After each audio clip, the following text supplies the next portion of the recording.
السلام عليكم ورحمة الله وبركاته. ازيكم يا شباب؟ عاملين ايه؟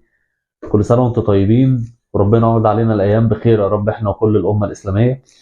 نخش في الموضوع على طول. قرعة دوري أبطال أوروبا.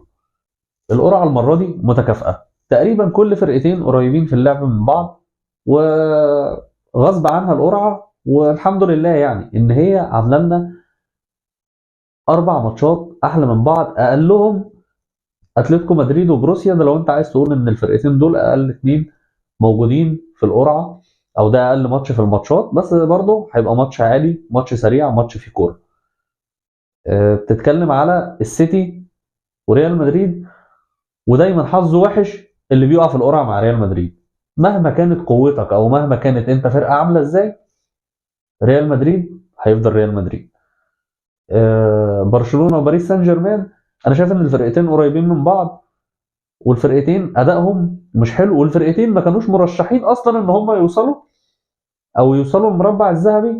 بس احب اقول لك ان فرقه منهم اللي هتكسب هتقابل الكسبان من اتلتيكو وبروسيا، يعني تقريبا الاربعه اللي ما حدش رشح منهم فرقه انها توصل المربع الذهبي، منهم فرقه عافيه هتكون في النهائي. والاربعه اللي انا واحد من الناس وشخصيا كنت مرشح ان الاربعه دول هو هيبقى المربع الذهبي، فرقه واحده منهم هتوصل النهائي، وفرقتين هيبقوا في المربع الذهبي اللي هم البايرن والارسنال. واستنى منهم ماتش سريع وماتش كله كوره. الارسنال لو عمل مع البايرن اللي عمله مع بورتو، وان هو ما بيلعبش كورته اللي احنا عارفينها، وان هو هيستنى يدافع، هيشيل مثلا 92 من البايرن، لان البايرن لما بيركب ما بينزلش. واسال مثلا برشلونه على الكلام ده. الماتش الثاني السيتي وريال مدريد، وطار بايت بين الاثنين. ريال مدريد يكسب مرتين ثلاثه، السيتي يكسب مره.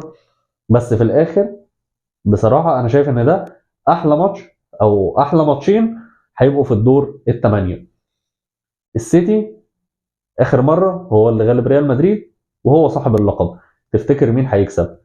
مستني توقعاتكم للقرعه دي، واحب اقول لك توقعاتي: ريال مدريد، البايرن، باريس سان جيرمان، واتلتيكو مدريد. هو ده المربع الذهبي. لو انت شايف نفس المربع الذهبي خش قول في الكومنتات، ولو انت شايف مربع ذهبي تاني اتمنى ان انت تخش تقول، وما تنساش اللايك والسبسكرايب. والسلام عليكم ورحمه الله وبركاته.